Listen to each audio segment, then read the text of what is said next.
My name is Andrea, and I've been a professional massage therapist for over a decade now.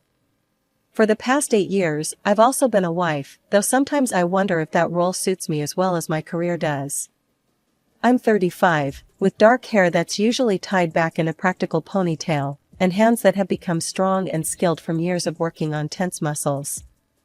I specialize in sports massage, helping athletes recover from injuries and improve their performance. It's demanding work, but I love the challenge. There's something deeply satisfying about feeling the knots in someone's muscles give way under my fingers, knowing I'm helping them heal and reach their full potential. My husband, Tom, doesn't quite get it. He's 37, works as an office clerk, and his idea of a good time is lounging on the couch with a beer, watching whatever game is on TV.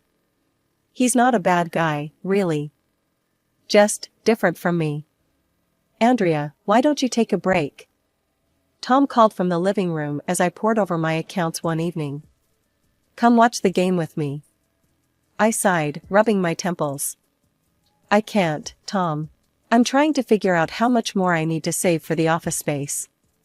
He appeared in the doorway, leaning against the frame with a slight frown. You're always working. We should be enjoying life, not killing ourselves for some future that might never come.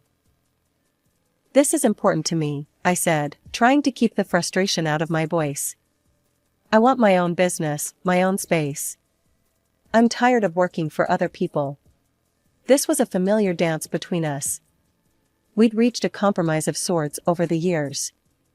We each contributed a set amount to our shared expenses, and whatever was left was ours to spend, or save, as we saw fit. It wasn't perfect, but it allowed me to squirrel away money for my future business without constant arguments. The apartment we lived in was a wedding gift from my father. It wasn't large, but it was in a good neighborhood and, most importantly, it was ours free and clear. No mortgage meant I could focus on saving for my business instead of paying for a roof over our heads. The next morning, I was up early as usual, preparing for another long day of appointments at the 2 clinics where I worked. As I sipped my coffee, Tom stumbled into the kitchen, bleary-eyed and yawning. You're up early, he mumbled, reaching for the coffee pot. Oh, by the way, my mom called yesterday. She and Sarah want to book a wellness course with you. I froze, my mug halfway to my lips. My mother-in-law, Evelyn, and her daughter, Tom's sister, Sarah were, well, let's just say they weren't my favorite people. Did you tell them I'd do it? Tom looked surprised. Of course. Why wouldn't you? They're family. I bit back a sigh. This was going to be a problem, I could feel it. But I forced a smile and nodded. Right. Family. I'll fit them in somewhere. The day Evelyn and Sarah came for their wellness course was the beginning of a nightmare I couldn't have anticipated. They sauntered into my clinic like they owned the place, designer handbags swinging from their arms. Andrea, darling, Evelyn's voice was saccharine sweet. We're so excited for our spa day. I forced a smile.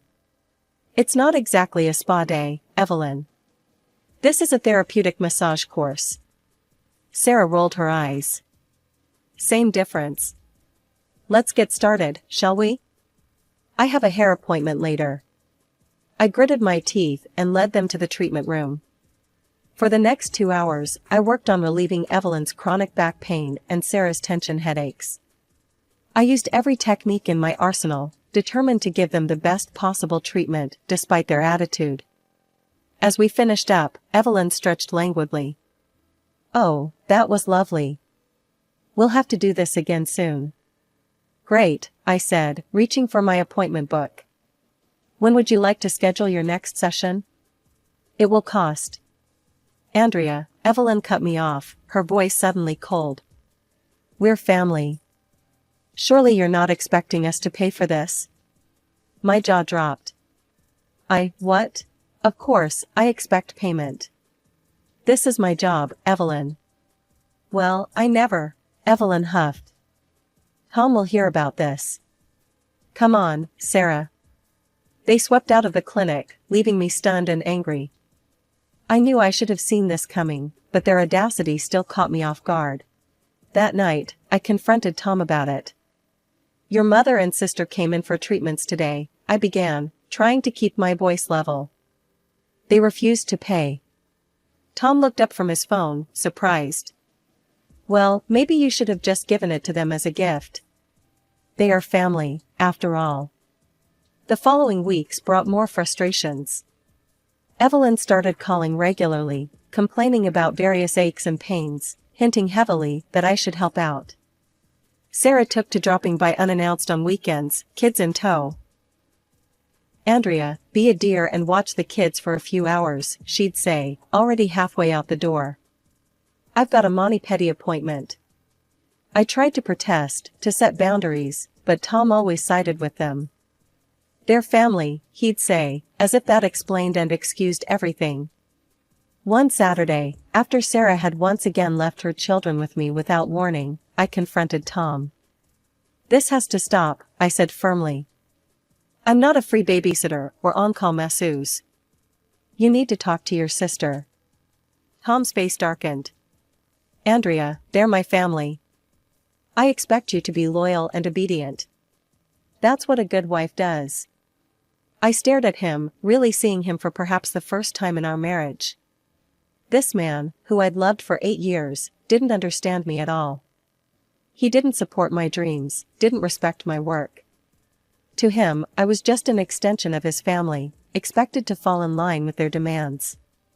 The following weeks were a blur of work and tension at home. I threw myself into my job, working longer hours at the clinics and squirreling away every penny I could. Tom and I barely spoke, the silence between us growing heavier with each passing day. Then, on a rainy Tuesday morning, I received a call that shattered my world. My father had passed away suddenly in his sleep. The phone slipped from my numb fingers as the news washed over me like a tidal wave of grief. I don't remember much of the next few days. I moved through the motions of arranging the funeral, greeting distant relatives, accepting condolences. Tom was there, a silent presence at my side, but I felt more alone than ever. It wasn't until after the funeral, sitting in my father's lawyer's office, that I began to surface from my fog of grief. "Andrea," the lawyer said gently, "your father left you his house. Everything is in order, the property is yours free and clear." I blinked, struggling to process this information. The house, my childhood home, filled with memories of happier times. I hadn't even thought about what would happen to it. As we left the lawyer's office, Tom spoke up for the first time. "This is great, Andrea. Think of all the space we'll have. We could throw some amazing parties." I tuned him out, my mind whirling. The house represented both a gift and a burden. It was too big for just the two of us, and the thought of the upkeep was daunting. But I couldn't bear the thought of selling it either. Every room held echoes of my father's laughter, his encouragement, his love. "I think we should rent it out," I said abruptly, cutting off Tom's excited chatter about remodeling plans. Tom's face fell. "Rent it out? But Andrea, think of the opportunities." "I have thought about it," I interrupted. "This is what I want to do. It's my house, Tom." He sulked for days after that, but I stood firm. I found a reputable rental agency and signed a contract with them. It felt like the right decision, giving me time to grieve and consider my options without making any rash choices. A week later, I received a call from the agency that left me bewildered. They informed me that they couldn't access the property. Apparently, some tenants were occupying the house and refusing to let them in. I was shocked. Who could these people be? How did they get into my father's house? A mix of confusion and anger swirled inside me as I grabbed my car keys. I had to see this for myself. As I pulled up to my father's house, my heart was pounding. The familiar sight of the old Victorian-style home, with its wraparound porch and faded blue paint, brought a rush of memories. But those nostalgic feelings were quickly overshadowed by my growing anger and confusion.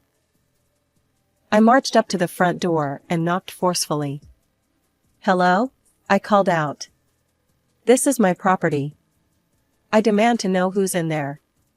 The door creaked open, and I found myself face to face with my mother-in-law, Evelyn, flanked by her daughter Sarah and Sarah's children. "Andrea, dear," Evelyn exclaimed, her voice sickly sweet. "What a surprise to see you here." I struggled to find words, my mouth opening and closing silently before I finally managed to speak. What are you doing here? How did you get in?" Evelyn's smile didn't falter. "Oh, Tom gave us the keys. He said we could live here and look after the place. Isn't that thoughtful of him?" My blood began to boil. Without a word, I pulled out my phone and dialed Tom's number. He answered on the third ring. "Hey, what's up?" "Tom," I said, my voice trembling with barely contained rage, "why are your mother and sister living in my father's house?" There was a pause, then a sigh. "Look, Andrea, they needed a place to stay. Their old rental got sold, and they had nowhere to go. I knew the house was empty, so you gave them the keys without asking me?" I interrupted, my voice rising. "Tom, I signed a contract with a rental agency. There are tenants supposed to be moving in." "Andrea, their family," Tom said, his tone growing stern. "They'll live there and look after the place. It's better than having strangers in it." "This is my house, Tom," I said through gritted teeth. "You had no right to make this decision without me. You need to come here right now and sort this out." "I'm busy," he replied curtly.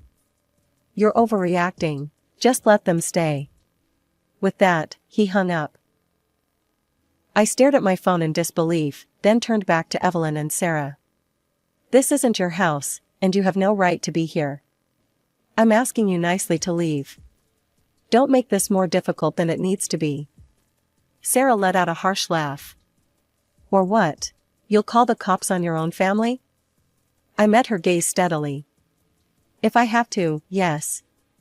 For a moment, we all stood in tense silence. Then, without warning, Evelyn and Sarah burst into laughter. Before I could react, they stepped back and slammed the door in my face. I stood there, stunned, staring at the closed door of my own house. The audacity, the disrespect, it was too much. With shaking hands, I pulled out my phone again and dialed 911. When the police arrived, I explained the situation as calmly as I could. To my relief, they understood and took my side. They knocked on the door and, when Evelyn answered, explained that she and her family had no legal right to be there. "Ma'am," one officer said firmly, "this property belongs to Andrea Thompson. You need to vacate the premises immediately." Evelyn's face contorted with anger. She turned to me, her eyes blazing. "You've crossed a line, Andrea," she spat. "You'll regret this, mark my words." As the police continued to insist they leave, Evelyn pulled out her phone. I watched as she dialed and put the phone to her ear. "Tom," she said, her voice suddenly trembling. "You need to come here right now. Your wife has called the police on us. We're not leaving until you get here and teach her some obedience." I watched in disbelief as Tom's car screeched to a halt in front of the house. He'd refused to come when I called, claiming he was too busy, but here he was, rushing to his mother's aid. Tom strode up to the porch, his face a mask of anger. "What's going on here?" he demanded. Evelyn burst into tears at the sight of her son. "Oh, Tom, your wife has called the police on us. We have nowhere to go." I tried to interject, to explain the situation, but Tom held up a hand to silence me. He wrapped his arms around his sobbing mother, shooting me a glare over her shoulder. "It's okay, Mom," he said soothingly. "I won't let you be out on the street. You can all come stay with us in our apartment." I stared at him, shocked. "Tom, you can't be serious. Our apartment is tiny. There's no room." "Well," he cut me off, his voice cold. "Since you don't want to be nice, things are going to have to get uncomfortable. You brought this on yourself, Andrea." And just like that, my life turned into a living hell. Our small apartment wasn't designed to house so many people. Evelyn, Sarah, and Sarah's 3 children moved in, turning our once peaceful home into chaos. The living room became a makeshift bedroom, with air mattresses taking up every inch of floor space. Privacy became a distant memory. The noise was constant. Sarah's children, aged 4, 6, and 8, seemed to be in a competition to see who could scream the loudest. They ran through the apartment like tornadoes, leaving destruction in their wake. One afternoon, I returned from work to find our TV smashed on the floor. The eldest boy had been trying to reach something on top of the entertainment center and had pulled the whole thing down. Kids will be kids, Sarah shrugged when I confronted her about it. The mess was overwhelming. Toys littered every surface, dirty dishes piled up in the sink, and laundry seemed to multiply overnight. Yet somehow, I was expected to clean it all up. When I protested, Tom would step in. "Come on, Andrea. You're the lady of the house. It's your job to make our guests comfortable." "Guests?" I would sputter. "They've taken over our home." But my protests fell on deaf ears. Tom, Evelyn, and Sarah had formed a united front against me. They criticized my cooking, complained about the cleanliness of the apartment, and made constant demands on my time and energy. I felt like a servant in my own home, constantly cooking, cleaning, and catering to their whims. The dreams of opening my own massage therapy business seemed to be slipping further away with each passing day. 2 months dragged by, each day blending into the next in a blur of exhaustion and frustration. Sleep became a luxury I could rarely afford. Between the constant demands of Tom's family and the noise that seemed to permeate every corner of our small apartment, I found myself constantly on edge, never able to truly relax. One Friday, after a particularly grueling week at work, I reached my breaking point. The thought of returning to the madhouse that was now my home filled me with dread. Without really thinking it through, I decided to stay at my office overnight. The quiet solitude of the empty clinic was a balm to my frayed nerves, and for the first time in months, I slept deeply and peacefully. The next morning, feeling somewhat refreshed, I steeled myself and headed home. As soon as I walked through the door, I knew something was wrong. Tom was waiting for me, his face a mask of fury. "Where the hell have you been?" he demanded, not even giving me a chance to speak. "You didn't come home last night. You didn't cook dinner. You've completely abandoned your responsibilities." I tried to explain, to defend myself, but Tom wasn't interested in listening. "I've had enough," he spat. "You're neglectful, disobedient, and clearly don't care about this family. I want a divorce."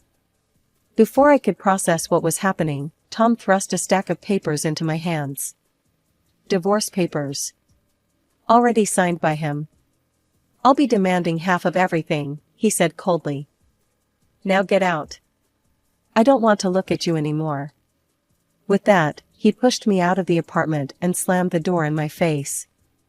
I stood there, stunned, clutching the divorce papers and fighting back tears. In a daze, I made my way to my father's lawyer's office. As I explained the situation, the kind old man who had known my family for years listened patiently. "Andrea," he said gently when I finished, "I want you to take a deep breath and relax. Your soon-to-be ex-husband has no claim on your property. Both the house and the apartment were gifted to you by your father before your marriage. They're yours, free and clear." Relief washed over me, but it was quickly followed by a wave of exhaustion.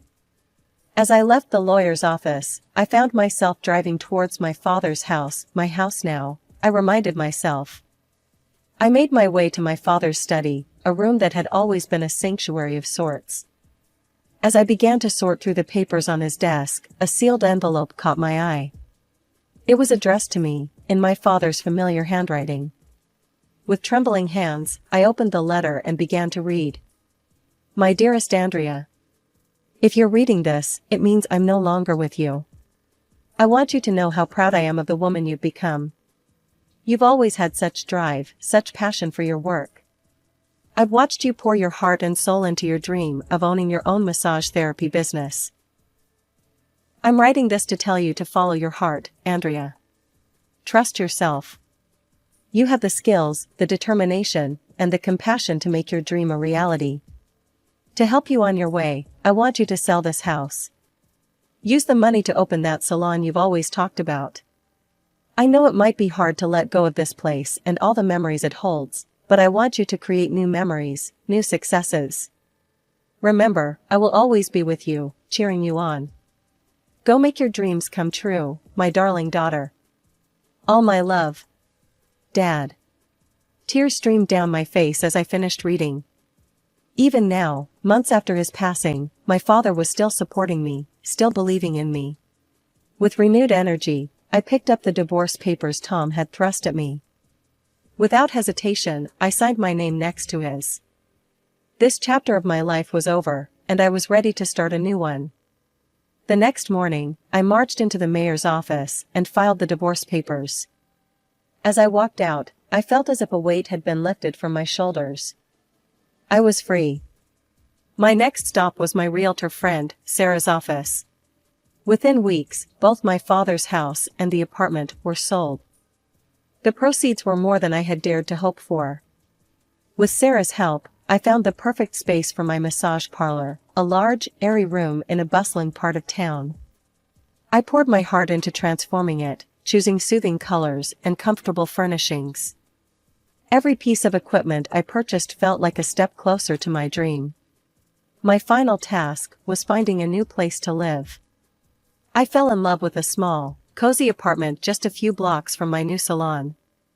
It was perfect, a fresh start, close to my new business.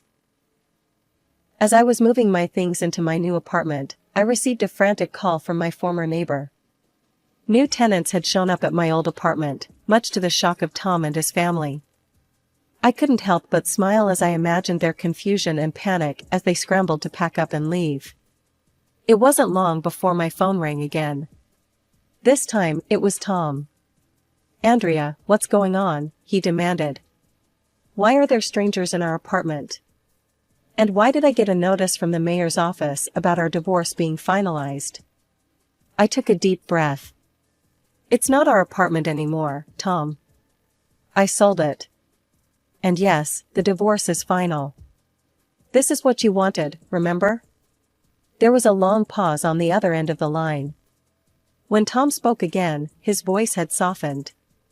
"Andrea, I was just joking about the divorce. I love you. We can work this out.